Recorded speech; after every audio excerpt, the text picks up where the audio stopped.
संजीव, त्यागी, सुधम राजा, नौजवान साथियों, दोस्तों, देखो मैं सीएससी को क्यों इनकरेज करता हूं। आप लोगों ने मेरा भाषण कई बार सुना होगा।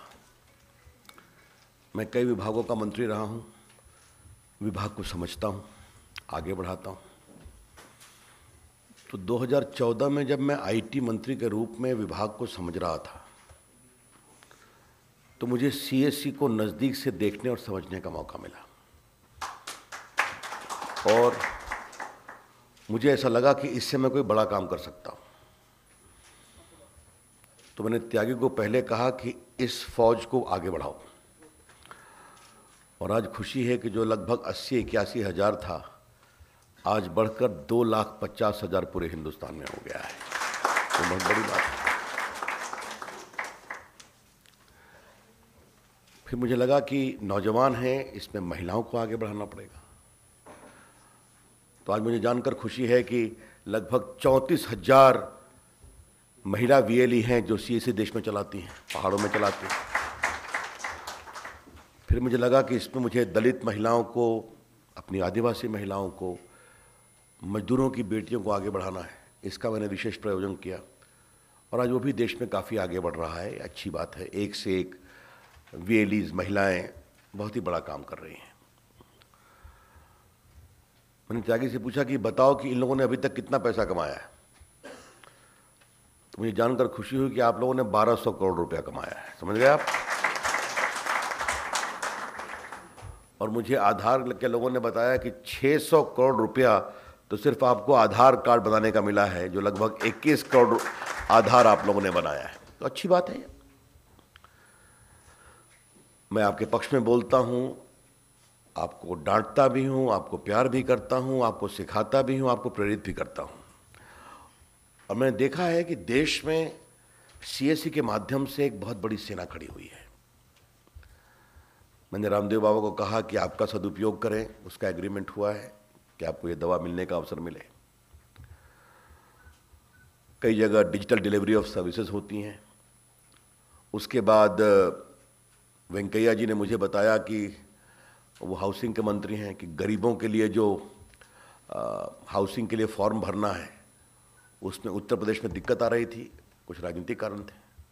हमने कहा आप हमारी सीएससी की सेना को लगाइए और आपको जानकर खुशी होगी कि जहां गरीबों ने पुअर हाउसिंग स्कीम में कुछ हजार लोगों ने मुश्किल से आवेदन भरा था, सीएससी के लगते ही 4.5 लाख गरीबों का आवेदन भारत सरकार के पास आ गया। एमओयू हमने किया था। और भी नई नई प्रकार की सेवाएं। अभी 4-5 दिन पहले Tyagi, you must listen it, Sushma ji के साथ विदेश विभाग का एक कार्यक्रम हुआ जिसमें ई सनद क्या है? लोग बाहर जाते हैं पढ़ने के लिए तो उनको अपने सर्टिफिकेट को रजिस्टर करने में बहुत दिक्कत होती है। दिल्ली आओ, यूनिवर्सिटी में जाओ, कहाँ से कराओ। तो अब ई सनद का मतलब है आपके सर्टिफिकेट को डिजिटली सर्टिफाई कर दिया जाएगा। तो मतलब जो हजारों रुपये खर्चा करना पड़ते थे एक पढ़ने वाले विद्यार्थी को, तो वहीं मैंने सुषमा जी को एक सुझाव दिया है कि गांव से फिटर, मशीन का काम करने वाले, प्लम्बिंग का काम करने वाले, ये लोग भी बाहर जाते हैं, मिडिल ईस्ट में जाते हैं, उनको भी अपने सर्टिफिकेट आईटीआई से, बाकी सबसे सर्टिफाई करना होता है जो ट्रेनिंग कैंप लेते हैं। तो इस ई सनद के सर्टिफिकेट को प्रमाणित करने में भी सीएससी का उपयोग होना चाहिए। तो वो भी आगे रास्ता बनेगा, ये मैं बताना चाहता हूं। देश के कानून मंत्री के रूप में मैंने एक बड़ा काम किया है। आगामी 6 जून को उसका उद्घाटन करने जा रहे हैं। अभी उत्तर प्रदेश और बिहार के 500-500 ग्राम पंचायत और नॉर्थ ईस्ट और कश्मीर में शुरू करने जा रहे हैं। ये क्या है? ई लॉ। ई लॉ का मतलब क्या है कि कॉमन सर्विस सेंटर्स में पैरा लीगल वॉलंटियर बैठेंगे और नेशनल लीगल सर्विस अथॉरिटी का एक सिस्टम है और उसके डिस्ट्रिक्ट में भी योजना है, सुप्रीम कोर्ट के अंतर्गत चलता है। मान लो आपके गांव में किसी गरीब महिला को कोई कानूनी सलाह मुफ्त चाहिए, कोई दहेज पे परेशानी में है, कोई अपराध से परेशानी में है, तो सीएससी में वो पैरालीगल वॉलंटियर आपके माध्यम से डिस्ट्रिक्ट में बैठे हुए बड़े बड़े वकीलों से उनको राय करा देगी कि तुम्हारा ये कानूनी अधिकार है, तुम ऐसे करो। तो गरीब को कानूनी सलाह मिले, इसके लिए भी सीएससी के प्लेटफॉर्म का हम सदुपयोग करने जा रहे हैं। 6 तारीख को उसको शुरू करने जा रहे हैं। अब उस सेवा के लिए आपको क्या मिलेगा देखेंगे, उसकी व्यवस्था भी करेंगे। आज सीएससी, मैं कई बार कंपनियों से कहता हूं कि सीएससी के वास्ट नेटवर्क का उपयोग करना चाहिए आपको। और आपको बताऊं मित्रों कि मैं देखता हूं भविष्य कि जो सीएससी अच्छा काम करेगा, मुझे इस पर जरा भी आश्चर्य नहीं है कि शायद आने वाले 2-3 वर्षों में कंपनियां इस बात की चिंता करेंगी कि उत्तर प्रदेश, बिहार, मध्य प्रदेश, महाराष्ट्र के 20 जिलों में अच्छे सीएससी का हम सदुपयोग करेंगे अपनी कंपनी का माल सप्लाई करने के लिए, अपनी कंपनी के तरफ से हमारे जनता में एजुकेशन के लिए। और जो कंपनियां किसान के क्षेत्र में काम करती हैं, ग्रामीण क्षेत्रों में व्यापार करती हैं, आप मुझसे लिख लीजिए, वो आपकी सेवाएं लेंगी। ये मैं भविष्य देख रहा हूं। और जैसे जैसे डिजिटल बनेगा देश, वैसे वैसे ये संभावनाएं और बढ़ने वाली हैं।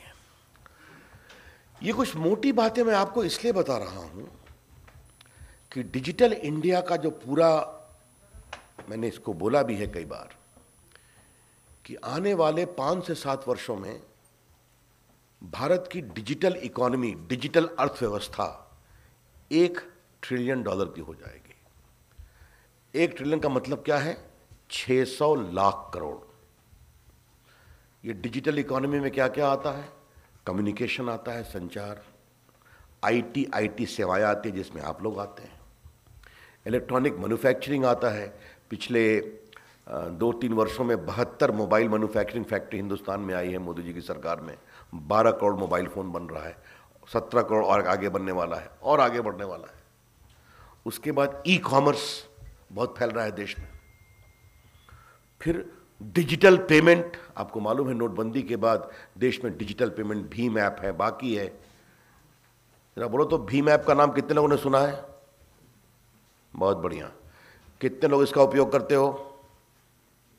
हाथ कम है, हाथ बढ़ने चाहिए। और बिल्कुल, भीम ऐप आपको खुद भी यूज करना है और जनता को बताना भी है। 2 करोड़ लोग आज भीम ऐप को डाउनलोड कर चुके हैं, 2 करोड़ लोग। और इस पर लगभग 49 लाख ट्रांजैक्शन हुए हैं पिछले नवंबर-दिसंबर से शुरू हुआ है 5 तारीख को, और 1400 करोड़ का व्यापार हुआ है। तो भीम ऐप को आपको और लोकप्रिय करना चाहिए। तो ये डिजिटल पेमेंट हुआ। साइबर सिक्योरिटी बहुत बढ़ने वाला है। मैं आपको बताता हूं कि जैसे जैसे देश आगे बढ़ेगा डिजिटल इकोनॉमी की ओर, आपको नई नई कंपनियां आपसे अप्रोच करेंगी कि आप अपने इलाके में साइबर सिक्योरिटी का प्रशिक्षण केंद्र भी बन जाइए। कंप्यूटर के लिए आपको क्या क्या करना है, क्या क्या चिंता करनी है। तो कहने का मतलब क्या है कि ये जो भविष्य बढ़ रहा है आगे, अब ये लोग जो कहते हैं कि नौकरियां कम हो रही है, अभी बिल्कुल त्यागी ने अच्छा कहा। मैंने उनसे पूछा कि अभी कॉमन सर्विस सेंटर में कितने लोग काम करते हैं? उन्होंने कहा लगभग 10 लाख लोग काम करते हैं। कहीं 2 लोग हैं, कहीं 4 लोग हैं, कहीं 5 लोग हैं, कहीं 10 लोग भी काम करते हैं। कई की तस्वीरें मैं देख चुका हूँ, कहीं ऑलमोस्ट लगता है कि बैंक ही है। अच्छा लगता है कि सीएससी एक प्रकार से बैंक के रूप में काम कर रहा है। कई जगह देखता हूँ कि स्किलिंग का भी कम है, स्किलिंग को भी जोड़ा। सीएससी लोग स्किलिंग भी कर रहे हैं, बैंकिंग भी कर रहे हैं, इंश्योरेंस भी कर रहे हैं, आधार कार्ड भी बना रहे हैं, लैंड रिकॉर्ड्स भी दे रहे हैं, रिजल्ट भी बता रहे हैं। तो अच्छा लगता है। तो मित्रों, मैं आपको देखता हूं कि जैसे जैसे डिजिटल इकोनॉमी बढ़ेगी ना, आपकी मांग, देखो आपकी क्षमता क्या है। आपकी क्षमता यह है कि आप एक घूमती फिरती दुकान हो, आपके पास कंप्यूटर है, आपका एक सिस्टम है, आपके इलाके में पैठ है, आपकी अपनी एक ईमानदारी है। उस बच्चे के पास जाओ, वो हमारा माल लोगों को बताएगा और उसमें सहयोग भी करेगा। तो इसके लिए आपकी ईमानदारी बहुत ज़रूरी है, आपकी क्षमता बहुत ज़रूरी है, और थोड़ा टेक्नोलॉजी में आपकी निपुणता भी बहुत ज़रूरी है। और मैंने आपसे पहले भी अपेक्षा किया था, मुझे खुशी होती है कि हर सीएससी का बंदा एक अपने दलित परिवार की बहन को ट्रेन करेगा। मैंने कहा था ना, इस आंदोलन को आगे बढ़ाएं। जो आदिवासी क्षेत्र में काम करते हैं, सीएससी का बंदा आदिवासी क्षेत्र में एक आदिवासी बहन को ट्रेन करेगा। और मैं उत्तर प्रदेश गया था, बाकी जगह गया हूं, देखता हूं इससे कितना भाईचारा बढ़ता है। तो ये भी मेरी आपसे अपेक्षा होगी, आपको करने की जरूरत है। अब मित्रों, ये जीएसटी का जो आज ट्रेनिंग है, ये क्यों जरूरी है और इससे क्या मैं जीएसटी के आने के पहले, ये भारत बिल पेमेंट सर्विस क्या है? ये आपके भविष्य को और मुस्कान लाने का कार्यक्रम है। मैंने अभी पूछा कितना, 128 बिलिंग कितना है? 140 बिल का भुगतान अब आपके सीएससी सेंटर से हो जाएगा, ये आप ध्यान रखिए। तो 140 बिल के भुगतान में आपको कमीशन भी मिलेगा, आपको पता ही है। और ये जो भारत बिल पेमेंट सर्विस है, ये इंटरऑपरेबल है। ये इंटरऑपरेबल है, तो 140 बिलों का आप भुगतान करेंगे तो कितनी सेवाएं आप लोगों को देंगे। और गांव के आदमी को और कहीं नहीं जाना है, टेलीफोन का बिल है, बिजली का बिल है, लैंड का बिल है, बाकी का बिल है। तो सीएससी की क्षमता बढ़ेगी, आपके यहाँ लोग आना शुरू करेंगे। तो त्यागी ने बहुत बढ़िया कहा कि अगर बिजली का बिल कलेक्ट करते करते आपको रात का 8 बजता है, तो थोड़ा आपको अपनी कमर को भी कसना पड़ेगा। बात समझ रहे हैं? अगर जहाँ एक लैपटॉप है तो वहाँ 2 करना पड़ेगा, जहाँ एक कंप्यूटर है वहाँ 3 करना पड़ेगा। और मैं त्यागी आपसे अपेक्षा करूँगा कि आप बैंक से प्रोएक्टिव बात करें। जहाँ इनको सहयोग की ज़रूरत है, बैंक लोन भी दे इनको कंप्यूटर लेने के लिए, इसमें पूरी मदद होनी चाहिए। और मैं आपको स्पष्ट करना चाहता हूँ कि आवश्यकता होगी तो मैं भी इसमें बात करूँगा। तो जिनको कंप्यूटर की ज़रूरत हो, और तो ये आपका विस्तार है, ये आप समझिए।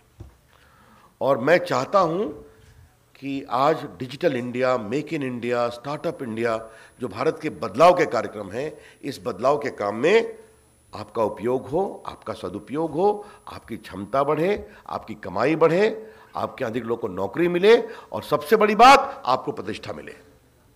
देखो मित्रों, मैं आपसे एक बात कहना, मेरे एक अरमान आप लोग के बारे में, हाँ, तो मैं बोलता रहता हूँ तुम लोग के बारे में। तो ये मेरा कहना है कि अभी 3 साल पूरे हुए हमारे मोदी जी की सरकार, मेरी प्रेस कॉन्फ्रेंस थी, उसमें भी मैंने चर्चा की थी। और 3 साल की हमारी उपलब्धियों की एक पुस्तिका छपी है। Tyagi, please see to it that all of them get a copy of that. Who wants in English they must get in English, who want in Hindi must get in Hindi. और आप लोग पढ़िए कि डिजिटल इंडिया में हम क्या क्या बदलने का काम कर रहे हैं। तो मित्रों, अब जीएसटी पर आपको क्या सोचना है? जीएसटी का मतलब है एक देश, टैक्स का एक कानून। अभी क्या है, इसको थोड़ा आप समझ लीजिए। अभी इनकम टैक्स तो अपनी जगह पर है, सेल्स टैक्स था, वैट था, सर्विस टैक्स था, सेंट्रल एक्साइज था, स्टेट एक्साइज था, central sales tax, state sale tax. इतने टैक्स से लोगों को गुजरना पड़ता था। हमारे प्रधानमंत्री जी ने एक बहुत हिम्मत दिखाई। काम पहले से चल रहा था, लेकिन इस पर पॉलिटिकल कंसेंसस, राजनीतिक सर्वानुमति नहीं बन पा रही थी। और उन्होंने, माननीय वित्त मंत्री जी ने प्रयास करके आज हुआ है। आज इस देश में 80 लाख व्यापारी हैं, छोटे बड़े। ये संख्या आगे भी बढ़ सकती है। और ये पूरा मामला डिजिटल तरीके से चलने वाला है। और हमारा एक नेटवर्क है जिसको कहते हैं goods and services tax network. इसमें हर छोटे बड़े व्यापारी को अपने टैक्स का रिटर्न लोड करना पड़ेगा, और लोड करने के बाद वो सब एक सिस्टम में आ जाएगा। कितना टैक्स लगा सब रिकॉर्ड पर रहेगा, कितना टैक्स बाकी है ये भी रिकॉर्ड पर रहेगा, जिस बंदे ने टैक्स छुपाने की कोशिश की वो भी रिकॉर्ड पर रहेगा। तो ये एक बड़ा काम आपको करना है। उस बड़े काम में आपको ट्रेन करना है कि अपने सिस्टम को, नेटवर्क को, अपने व्यापार के नेटवर्क को डिजिटली कैसे हम लोड करते हैं, ये आपको सीखना और समझना है। और आपको उसमें नीचे और सिखाना है और इसकी और मदद करनी है। देखिए, मैं हमेशा कहता हूं कि हिंदुस्तान के लोग टेक्नोलॉजी के प्यासे हैं। आपको मालूम है ना, 125 करोड़ के देश में 108 करोड़ मोबाइल फोन है, 50 करोड़ स्मार्टफोन है, 50 करोड़ इंटरनेट है, लैंडलाइन और वायरलेस, 114 करोड़ आधार कार्ड है।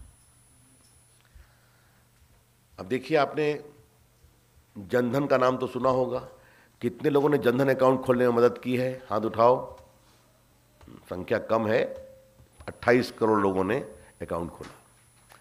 अब हमने क्या किया, ये 28 करोड़ जनधन के अकाउंट को हमने आधार से जोड़ दिया और बैंक से लिंक करके आधार अकाउंट को मोबाइल से सीधा हमने उनके बैंक अकाउंट में मनरेगा का पेमेंट, राशन की सब्सिडी, गैस की सब्सिडी, किरासन की सब्सिडी भेजना शुरू किया।